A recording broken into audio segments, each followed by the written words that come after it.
মা বাবার দোয়া অনেক বড় দোয়া। কখনো যেন আমরা বেয়াদবি না করি, কখনো যেন তাদের মনে কষ্ট না দেই, সবসময় যেন তাদের কাছ থেকে দোয়া নেই। পারা যাবে? আমার ছেলে মেয়ে আত্মীয় আত্মীয় স্বজন কাকেও যেন আমার লাশ শুইতে না দেয়। শেষ শেষ দুনিয়াতে আমার আত্মায় কষ্ট পাইবে যে কি করলাম আর কি পাইলাম। আপনাদের কাছে এবং আইনের কাছে আমি একটা ডায়েরি দিয়ে যাব, এই ডায়েরিটা আপনারা থানায় পৌঁছাই দিন। 1 সপ্তাহ 2 সপ্তাহ 10 মাস 10 দিন আমার মাকে এই কষ্ট দিয়েছি। মায়ের কলিজার মাঝখানে লাথি মেরে দুনিয়াতে এসেছে। এরপর আল্লাহ বললেন ওয়া ফিসালুহু ফি আমাইন, এখানেই শেষ নয়, দুধ ছাড়াতে লেগেছে 2 বছর। কয় বছর? ওগো মা তুমি এই ধরনের শ্রেষ্ঠ নেয়ামত, তোমারই পদ তলে রয়েছে জান্নাত। ওগো মা তুমি এই ধরনের শ্রেষ্ঠ নেয়ামত, তোমারই পদ তলে রয়েছে জান্নাত। ঠিক কিনা? দেখেন আল্লাহ মর্যাদা কোথায় বাড়ান। আমাদের দুনিয়ার পুরুষ মানুষদের পায়ের নিচে থাকে জুতা, জুতার নিচে বালু, কার্পেট, কিংবা ওয়াদরিবুহুম আলাইহা, আর তাদেরকে শাসন করো। ওয়াদরিবুর অনেক অর্থ হতে পারে। শাসন করো, একটু রূঢ় আচরণ করো, প্রয়োজনে মৃদু প্রহার করো। যখন তাদের বয়স হয়ে যায় 10, বয়স হয়ে যায় 10 কিংবা তার উপরে, আমাদের ছেলে মেয়ে আছে বয়স, দেখি কয়জন আছে দেখি। মা বাবার দোয়া অনেক বড় দোয়া। কখনো যেন আমরা বেয়াদবি না করি, কখনো যেন তাদের মনে কষ্ট না দেই, সবসময় যেন তাদের কাছ থেকে দোয়া নেই। পারা যাবে? আমার ছেলে মেয়ে আত্মীয় স্বজন কাকেও যেন আমার লাশ শুইতে না দেয়। শেষ শেষ দুনিয়াতে আমার আত্মায় কষ্ট পাইবে যে কি করলাম আর কি পাইলাম। আপনাদের কাছে এবং আইনের কাছে আমি একটা ডায়েরি দিয়ে যাব, এই ডায়েরিটা আপনারা থানায় পৌঁছাই দিবেন। এই টাকা পয়সাটাই হইল আমার সবচেয়ে জীবনের কাল। আমার সন্তানদেরকে আমি এইটাই বলবো যে দেখো, আমার সাথে তোমরা যারা যা করছো এটার ফল তোমরা পাইবা। এত আগের উপদেশ দেখবেন যে মনে হচ্ছে বর্তমান সময়ের জন্য এই উপদেশগুলো আল্লাহ ধরে ধরে কোরআনে তুলে ধরেছেন। ওয়াসাইনাল ইনসান, মানুষকে আমি ওসিয়ত করলাম, রেকমেন্ড করলাম, ভার্ডিক্ট জারি করে দিলাম বিওয়ালিদাই, মা বাবার ব্যাপারে। তাদের সাথে সদাচরণ করবে, মা বাবার সাথে খারাপ আচরণ করা যাবে। ছোট্ট ছেলে মেয়েদেরকে ননির পুতুল করে গড়ে তুলবেন না, খবরদার। ওদেরকে কষ্ট সহিষ্ণু করে গড়ে তুলবেন। আপনি থাকতেই কষ্ট করা শিখান, তার জীবনটা স্মুথ হবে, তার ক্যারিয়ারটা ব্রাইট হবে, তার ভবিষ্যৎটা সুন্দর হবে। ছেলেমেয়েরা কিছু চাইলেই সাথে সাথে দিবেন। অনেক বাবা মা আছে এত আদর করে, এত বেশি আহ্লাদ করে, যা চায় তাই দেয়, পরে হিতে বিপরীত হয়। ঠিক কিনা? ছেলে মেয়েকে অভাব শেখান, ছেলে মেয়েকে কষ্ট শেখান, ওদেরকে সংগ্রাম শেখান, প্রতিকূল পরিবেশে কি করে টিকে থাকতে হয় এটার সবক শেখান। যে গরুর পেট থেকে বেরোলে গরু হয়, কিন্তু মানুষের পেট থেকে বেরোলেই ওটা মানুষ হয় না। ওটারে মানুষ বানাতে হয় দিনের পর দিন, মাসের পর মাস, টিউনিং করে, পলিশিং করে, গাইড করে করে মানুষের মতো মানুষ বানাতে হয়। ও আমার কলিজার টুকরা সন্তান, ও আমার সোনামণি, যত কোমল ভাষায় আপনার ছেলেকে ডাকতে পারেন, এরকম আদর দিয়ে, সোহাগ দিয়ে, হ্যাঁ, মায়া মমতা মাখা মোলায়েম কণ্ঠে ওকে ডাকবেন। ডেকে কি উপদেশ দিলেন দেখেন।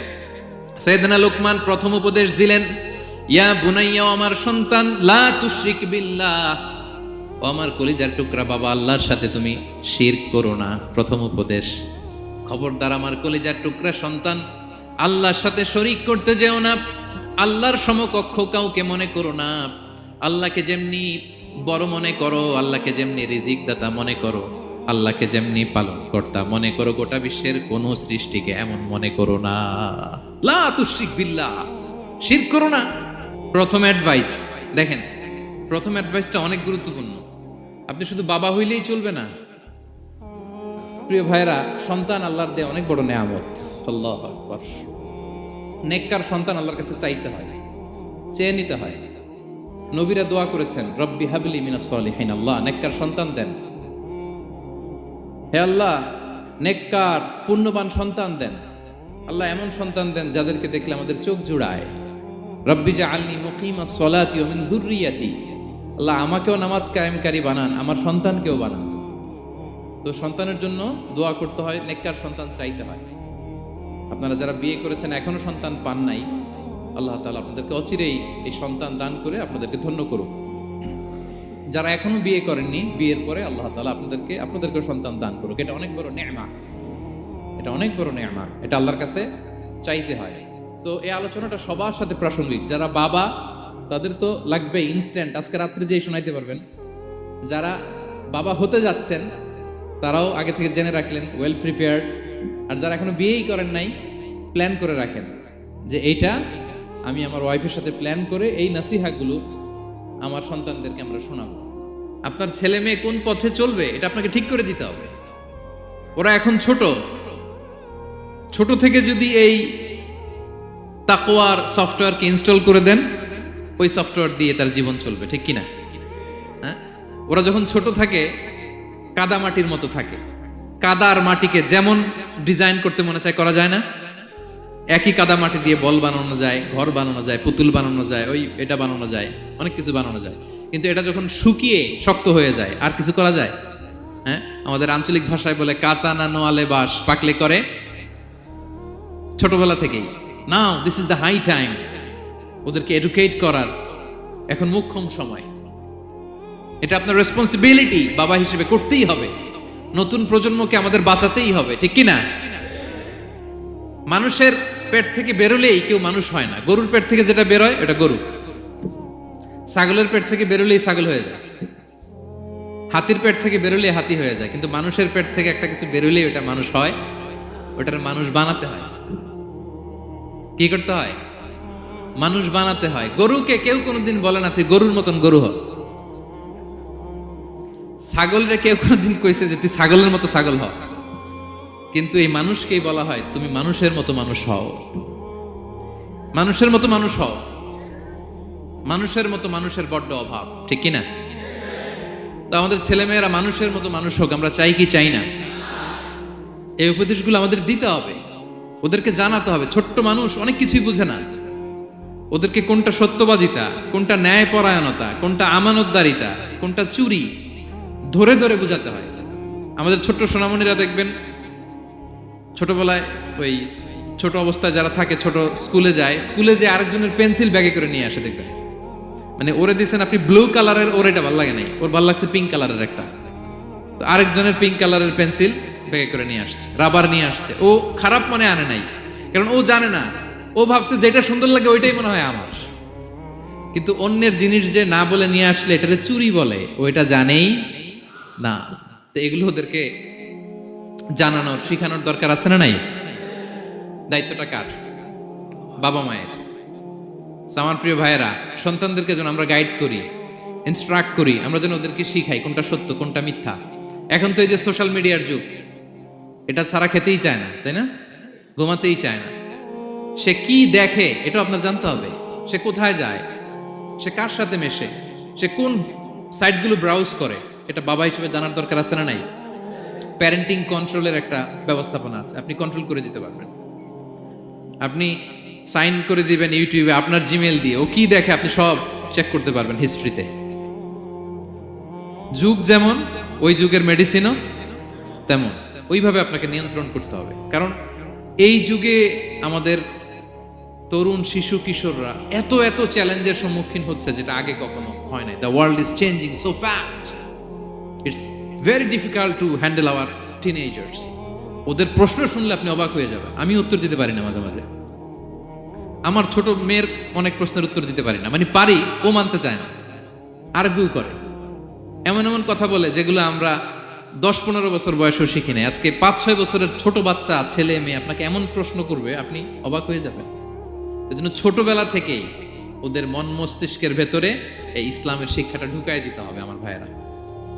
ইসলাম সেটাই চায়। যে এইমাত্র জন্মগ্রহণ করছে যে বাচ্চাটা, নবজাতক, নিউ বর্ন বেবি, ওর আমল নামা শুরু হয়েছে। সবাই বলেন, এইমাত্র ভূমিষ্ঠ একটা বাচ্চার আমল নামা শুরু হয়েছে। তারপরে ইসলাম বলে ওর কানের সামনে আল্লাহু আকবার, আল্লাহু আকবার বলে আল্লাহর নামটা ঢুকিয়ে দাও। এখনো আমল নামা শুরু হয় নাই, এখনো ভালো খারাপের কিছুই হয় নাই, তারপরও আল্লাহ বলে দুনিয়াতে আসার সাথে সাথে আজান দিয়ে ইসলামের কথাটা কানের ভেতরে ঢুকায়া দাও। আমাদের দায়িত্ব হচ্ছে ওদেরকে এডুকেট করা। 1 নাম্বার উপদেশ তিনি দিলেন, লা তুশরিক বিল্লাহ, শিরক করো না। শিরক মহাপাপ। এই পয়েন্টটা বুঝতে পারছেন সবাই? উনি বেসিক্যালি ওনার সন্তানকে 9টা উপদেশ দিয়েছিলেন। কয়টা? সবাই বলুন। 9টা। এরপর আল্লাহ তাআলা আরেকটা এক্সট্রা উপদেশ দিয়ে দিয়েছেন। 9 আর 1 মিলে তিলকা আশারাতুন কামিলা, একেবারে ফাইনাল, 10টা হয়ে গেছে, পরিপূর্ণ। তো শিরকের ব্যাপারে সতর্ক করার সাথে সাথে আল্লাহ তাআলা নিজ থেকে একটা উপদেশ দিলেন। আল্লাহ তাআলা কি বললেন? রব্বুল আলামিন বললেন, ওয়াসাইনাল ইনসানা বিওয়ালিদাইহি হামালাতহু উম্মুহু ওয়াহানান আলা ওয়াহান ওয়া ফিসালুহু ফি আমাইনি আনিশকুর লি ওয়া লিওয়ালিদাইকা ইলাইয়াল মাসির। সুবহানাল্লাহ পড়ে। আল্লাহ বললেন, ওয়াসাইনাল ইনসানা বিওয়ালিদাইহি। শিরকের কথা যখন লোকমান সন্তানকে জানালো, এবার আমি আল্লাহ পৃথিবীর মানুষগুলোরে জানিয়ে দিলাম, খবরদার খবরদার, মা বাবার সাথে কখনো খারাপ আচরণ করো না। ওয়াসাইনাল ইনসান, মানুষকে আমি ওসিয়ত করলাম, রেকমেন্ড করলাম, ভার্ডিক্ট জারি করে দিলাম, বিওয়ালিদাই, মা বাবার ব্যাপারে তাদের সাথে সদাচরণ করবে। মা বাবার সাথে খারাপ আচরণ করা যাবে। জান্নাতে একটা দরজা আছে, নাম আল আব, বাবা, আর একটা আল উম, মা। যারা বাবা মার সাথে ভালো আচরণ করছে তারা ওইটা দিয়ে ঢুকবে। সুবহানাল্লাহ পড়েন। এক লোক বললে, ইয়া রাসূলুল্লাহ, আমার মাকে কাঁধে করে কাবার চারদিকে ঘুরিয়েছি, তাওয়াফ করিয়েছি, প্রচন্ড রোদের মধ্যে আমার মাকে কাঁধে করে কাবার চারদিকে লাব্বাইক লাব্বাইক বলে অনেকবার ঘুরিয়েছি। ইয়া রাসূলুল্লাহ, আপনি আমাকে বলে দেন, ছোটবেলা যখন আমি আমার মায়ের বুকের দুধ খেয়েছি, ওই দুধের শোধটুকু আদায় হয়েছে কিনা? বিষ্ণুই বললেন, কি প্রশ্ন করলা তুমি? লাউ কাতাতা জিলদাক, তুমি যদি তোমার গায়ের চামড়া কেটে জুতা বানিয়ে দাও, চামড়াটা কেটে শুকিয়ে যদি জুতা বানিয়ে তোমার মায়ের পায়ের নিচে দিয়ে দাও, ছোটবেলায় মায়ের বুকের যে দুধ খেয়েছো, একটা দুধের 1 ঢোক দুধ খাওয়ার শোধ আদায় হবে না। 1 ঢোক যে দুধ খাইছো ওইটারই শোধ আদায় হবে না। খবরদার খবরদার, বাবা মার ব্যাপারে সাবধান। বিশেষ করে মায়ের সাথে, দুজনের কথাই আল্লাহ প্রথমে বললেন, এরপরে বললেন বিশেষ করে মায়ের সাথে, কারণ হামালাতহু উম্মুহু, বাবা তোমারে পেটে ধরে নাই, পেটে ধরেছে কে? ওয়াহানান আলা ওয়াহান, 10 মাস 10 দিন বোঝার পরের বোঝা, যন্ত্রণার পরে যন্ত্রণা বাবা সহ্য করে নাই, করেছে কে? এত বড় একটা পেট হয়ে গেছিল, জানেন তো? হ্যাঁ, আল্লাহ। এই পেটটা নিয়ে বারবার কিচেনে যাওয়া লাগছে, এটা নিয়ে টয়লেট করে, এটা নিয়ে গোসল করে, ঘুমাতে পারে না, শুইলে উঠতে পারে না, উঠলে বসতে পারে না। 1 দিন 2 দিন, 1 সপ্তাহ 2 সপ্তাহ, 10 মাস 10 দিন আমার মাকে এই কষ্ট দিয়েছি। মায়ের কলিজার মাঝখানে লাথি মেরে দুনিয়াতে এসেছে। এরপরে আল্লাহ বললেন, ওয়া ফিসালুহু ফি আমাইন, এখানেই শেষ নয়, দুধ ছাড়াতে লেগেছে 2 বছর। কয় বছর? ওগো মা, তুমি এই ধরনের শ্রেষ্ঠ নেয়ামত, তোমারই পদ তলে রয়েছে জান্নাত। ওগো মা, তুমি এই ধরনের শ্রেষ্ঠ নেয়ামত, তোমারই পদ তলে রয়েছে জান্নাত। ঠিক কিনা? দেখেন আল্লাহ মর্যাদা কোথায় বাড়ান। আমাদের দুনিয়ার পুরুষ মানুষদের পায়ের নিচে থাকে জুতা, জুতার নিচে বালু, কার্পেট কিংবা ফ্লোর। আর আল্লাহ বলে, দুনিয়ার এক একটা মায়ের পায়ের নিচে আমি জান্নাত দিয়ে রেখেছি।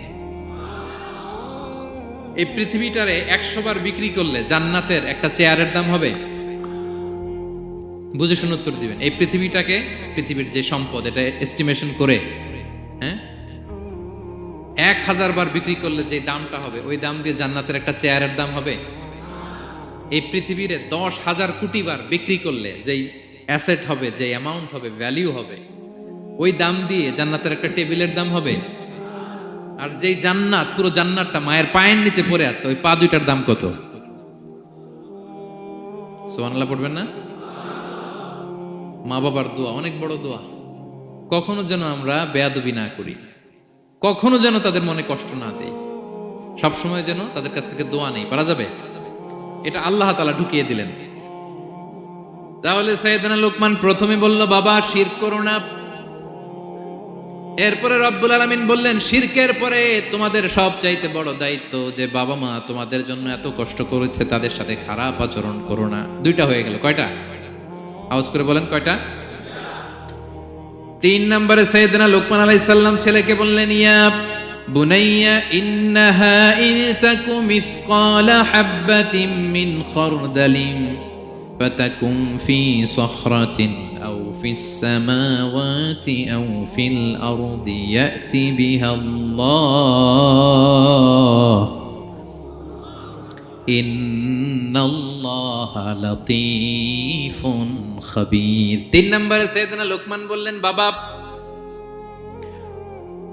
সরিষার দানা পরিমাণ কোনো ভালো কাজ যদি তুমি করো কিংবা খারাপ কাজ যদি তুমি করো, সেটা যদি মাউন্ট এভারেস্টের উপরে উঠে করো কোনো খারাপ কাজ, আও ফিস সামাওয়াতি মহাশূন্যে যে যদি করো, আও ফিল আরদে জমিনের অতল গহ্বরে কোনো সুড়ঙ্গ বানিয়ে সেখানেও যে যদি কোনো পাপ করো, ইয়াতি বিহাল্লাহ সেটাও আল্লাহ নিয়ে আসবে। কোনো পাপ বা কোনো ভালো কাজ আকাশে উঠে, পাহাড়ে উঠে কিংবা সুড়ঙ্গ করে জমিনের ভিতরে ঢুকেও যদি করো, কিয়ামতের দিন আমলনামায় সেটা দেখতে পাবে। সুবহানাল্লাহ পড়বেন না? কারণ ইন্নাল্লাহা লাতীফুন খাবীর, তিনি হলেন লাতীফ সূক্ষ্মদর্শী। যত ছোট কাজই করো না কেন তার চোখে ফাঁকি দেয়া যায়। তার মানে 3 নাম্বার উপদেশে সাইয়েদনা লোকমান তার ছেলেকে আল্লাহর শক্তি, আল্লাহর ক্ষমতার ব্যাপারে একটা ধারণা দিচ্ছেন। নিজের ছেলেকে তার রবকে চিনাইতে হবে।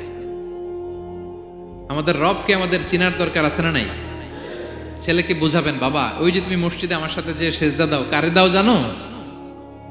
তিনি কত বড়, তিনি কত বিশাল ক্ষমতার অধিকারী। তুমি সামান্য কোনো ভালো কাজ কিংবা খারাপ কাজ এটা যদি মহাশূন্যে উঠেও করো, পাহাড়ের চূড়ায় গিয়েও যদি করো, জমিনকে ফেড়ে সুড়ঙ্গের ভেতরে ঢুকেও যদি করো, তার চোখকে কঠিনকালেও ফাঁকি দেয়া যাবে। তার মানে 3 নম্বরে আল্লাহর ধারণার ব্যাপারে, শক্তির ব্যাপারে, ক্ষমতার ব্যাপারে, আল্লাহ তাআলার অথরিটির ব্যাপারে, ক্যাপাসিটির ব্যাপারে একটা স্বচ্ছ ধারণা দিয়ে দিল। তুমি জানো নাকি কোন রবের ইবাদত তুমি করো? গোটা দুনিয়ার সবার চোখকে ফাঁকি দেয়া গেল, আল্লাহর চোখকে কঠিনকালেও ফাঁকি দেয়া যায় না। ঠিক কি না? এই পৃথিবীতে সবার চোখকে ফাঁকি দেয়া যায় কি যায় না? পুলিশের চোখ, সিকিউরিটির চোখ, বিমানবন্দরে কাস্টমস অফিসারের যে অফিসার থাকে তাদের চোখ, বিভিন্ন জায়গায় বড় বড় যে সিসি ক্যামেরা থাকে, এগুলো ফাঁকি দেয়া যায়। ফাঁকি দেয়া যায় না একজনের চোখ। আওয়াজ করে বলুন তো তিনি কে? ফাঁকি দেওয়া যায়? আচ্ছা বলেন, এই ছোটবেলা থেকেই এই সেন্সেশন, এই অনুভূতি যদি, এই অনুভূতির সফটওয়্যার যদি আপনার ছেলের মাথায় ঢুকায় দেন, এই ছেলে কোনোদিন দুর্নীতি করবে? খাদ্যে ভেজাল দিবে? মাছে ফরমালিন দিবে?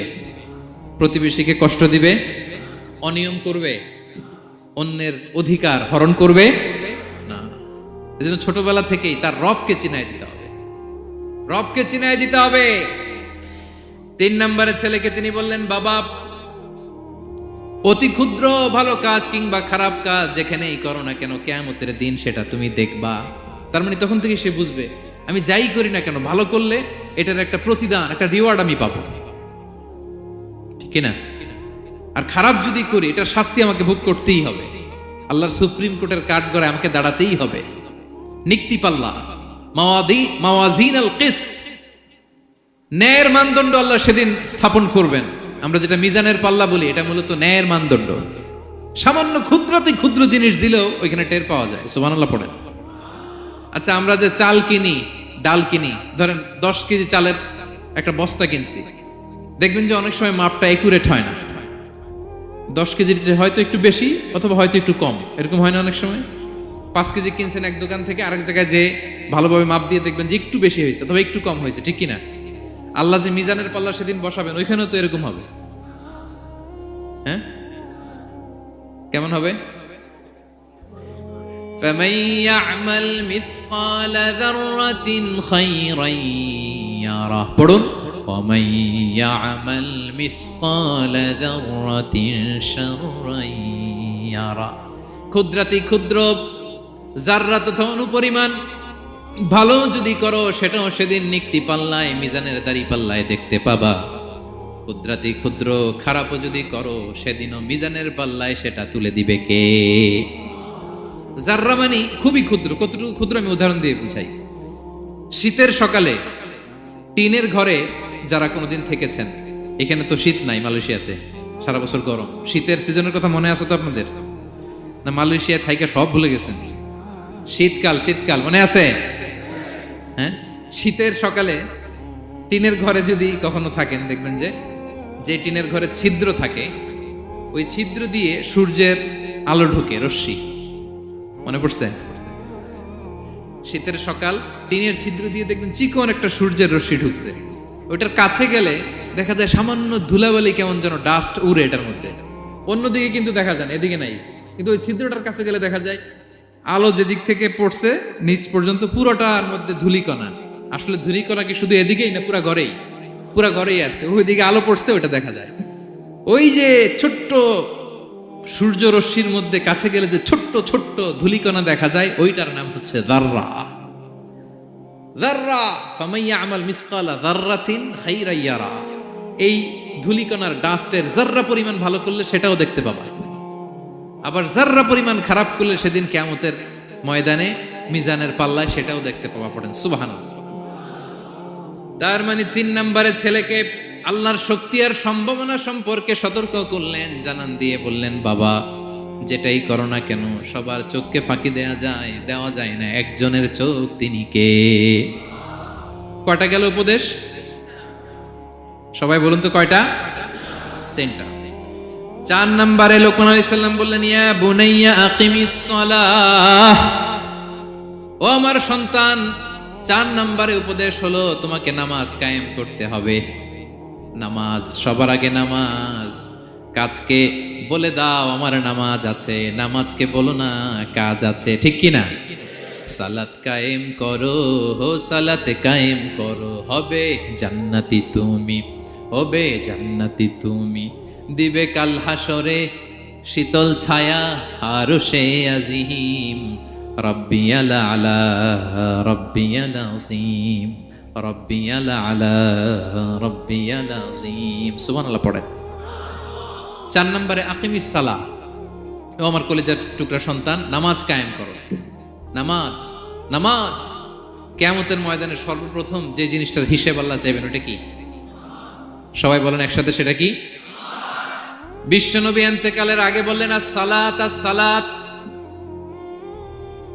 ওয়া মা মালাকাত আইমানুকুম, ও আমার উম্মতেরা নামাজ নামাজ। বিশ্বনবীর রূহ বের হয়ে যাবে, মালাকুল মাউত চলে আসলো, এখনই রূহ মুবারক কবজ করে নিয়ে যাবে। অন্তিম মুহূর্তে গোটা উম্মার জন্য বিশ্বনবী যে মেসেজটা ড্রপ দিয়ে গেলেন, সেটার নাম হলো নামাজ। সালাত আস-সালাত, উম্মতেরা নামাজ নষ্ট করো না, নামাজ নষ্ট করো না। আউয়ালু মা ইউহাসাবু বিহিল আবদু ইয়াউমাল কিয়ামাতি আস-সালাহ। কিয়ামতের ময়দানে সর্বপ্রথম আল্লাহ যে জিনিসটার হিসাব চাইবেন সেটা কি? ফা ইন সালুহাত সালুহা সাইরু আমালি, এটা যদি ঠিক হয়ে যায় পুরো আমলনামা ঠিক হয়ে যাবে। ওয়া ইন ফাসাদাত ফাসাদা সাইরু আমালি, নামাজের হিসাব দিতে যে যদি আপনার গন্ডগোল লেগে যায়, আপনার পুরো আমলনামাটারে গন্ডগোল করে দিবে কে? এজন্য সবার আগে সালাত। ছেলেকে বোঝাবেন, বাবা নামাজ কায়েম করো, তার মানে একা একা পড়ো না, জামাতে পড়ো। নামাজ পড়া আর কায়েম করায় পার্থক্য আছে। একা একা পড়া যায়, কিন্তু একা একা কায়েম করা যায়? বলেন। তার মানে বাবা একা একা নামাজ পড়ো না, জামাতে পড়ো। বিকেল বেলায় তোমার বন্ধুকে নিয়ে খেলার মাঠে যখন ক্রিকেট খেলতে খেলতে মাগরিবের সময় হয়ে যায়, একা একাই মসজিদে যাবা না, তোমার বন্ধুরেও নিয়ে যাবা। একা একা জান্নাতে গেলে মজা আছে, সবাই মিলে একসাথে গেলে কেমন হয়? হ্যাঁ, সবাই মিলে একসাথে জান্নাতে যাওয়া লাগবে না? তার মানে ছেলেরে বুঝালেন, বাবা একা একা নয়, সবাইকে নিয়ে নামাজ পড়ো বাপ, জামাতে পড়ো বাপ, গোটা সমাজটারে মুসল্লি সমাজ বানাবা। এটার নাম হচ্ছে ইকামাতুস সালাহ। ছেলেকে বললেন, আকিমিস সালাহ, ও আমার কলিজার টুকরা বাজান, নামাজ কায়েম করো। বিষ্ণু ঈসা ইসলাম বললেন, মুরু সিবিয়ানাকুম বিস-সালাতি ওয়া হুম আবনাউ 7 সিনিন, তোমাদের ছেলে মেয়েদের বয়স যখন 7 হয় তখন থেকে নামাজের আদেশ করো। ওয়াদরিবুহুম আলাইহা, আর তাদেরকে শাসন করো। ওয়াদরিবুর অনেক অর্থ হতে পারে, শাসন করো, একটু রূঢ় আচরণ করো, প্রয়োজনে মৃদু প্রহার করো। যখন তাদের বয়স হয়ে যায় 10, বয়স হয়ে যায় 10 কিংবা তার উপরে, আমাদের ছেলে মেয়ে আছে বয়স, দেখি কয়জন আছে দিকে 10 বছরের, দেখছেন? কঠোর হইতে হবে আপনাদের, যদি নামাজ না পড়ে হাত নামান। 7 পর্যন্ত নিয়ে যাবেন সাথে করে। বয়স যখন 7 হয়, বারবার যখন সালাতের কথা বলবেন, সাথে করে নিয়ে দাঁড়াবেন। জুমার দিন মসজিদে নিয়ে যাবেন, মাঝে মাঝে নামাজে নিয়ে যাবেন। 7, 8, 9 এই 3 বছরের ট্রেনিং এ 10 বছর তো এমনি পাক্কা নামাজে হয়ে যাবে, ঠিক কিনা? নাকি বলবেন হুজুর আমি তো পড়ি না, আমারই তো খবর নাই। হ্যাঁ, ছেলেরা যে বলবো বাবা নামাজ কায়েম কর, এর আগে কিন্তু নিজের মুসল্লি হইতে হবে। এটা বুঝতে পারতেছেন তো? হ্যাঁ, ছেলেকে বলতে হইলে আগে নিজের মুসল্লি হইতে হবে। নামাজের ব্যাপারে নো কনসিডারেশন, কোনো ছাড় নাই। সালাত আপনাকে পড়তেই হবে যে কোনো পরিস্থিতিতে। এজন্য 7 বছর বয়স থেকে বিশ্বনবী ওয়ার্নিং দিতে বলেছেন। 10 বছর বয়স হলে প্রয়োজনে রূঢ় আচরণ করো, শাসন করো, প্রয়োজনে মৃদু প্রহার করো। খবরদার, খবরদার। একসাথে মাঝে মাঝে নিজেরাও ঘরে পড়বেন। মসজিদে তো যাবেনই, বাইরে বৃষ্টি, যেতে পারছেন না, নিজেই ইমাম হয়ে দাঁড়ায় যান। আপনার ছেলে 2 জন আপনার পিছনে দাঁড়াবে, আপনার স্ত্রী আর মেয়েরা তার পরের কাতারে দাঁড়াবে। হ্যাঁ, নারী পুরুষ একই কাতারে দাঁড়াতে পারে না। অথবা আপনার ছেলেটার ইমাম বানায় দেন, ও নামাজ পড়াইতেছে, আপনারা পড়তেছেন, ভালো লাগবে না? A family that prays together stays together, ইংরেজিতে একটা কথা বলে, a family that prays together stays together. যে ফ্যামিলি একসাথে নামাজ পড়ে, এই ফ্যামিলি একসাথে টিকে থাকে শান্তিতে অনেক দিন, ঠিক কিনা? এজন্য ঘরে মাঝে মাঝে জামাতে নামাজ পড়বেন, ঘরটারে বরকত দিয়ে পূর্ণ করে দিবে কে? এজন্য সাইয়েদনা লোকমান বললেন আকিমিস সালাহ, আমার কলিজার টুকরা সন্তান, নামাজ নষ্ট করো না, নামাজ নষ্ট করো না। অনেক ফ্যামিলি আছে, অনেক ফ্যামিলি নিজেও নামাজি, ছেলে মেয়েদেরকেও নামাজের কথা বলে, পড়ায়। জোহর পড়তে দেয়, আসর পড়তে দেয়, মাগরিব পড়তে দেয়, এশা পড়তে দেয়, ফজর পড়তে দেয় না। ফজর নিয়ে টেনশন নাই, কেন? বলতেছে ঘুমায় হুজুর।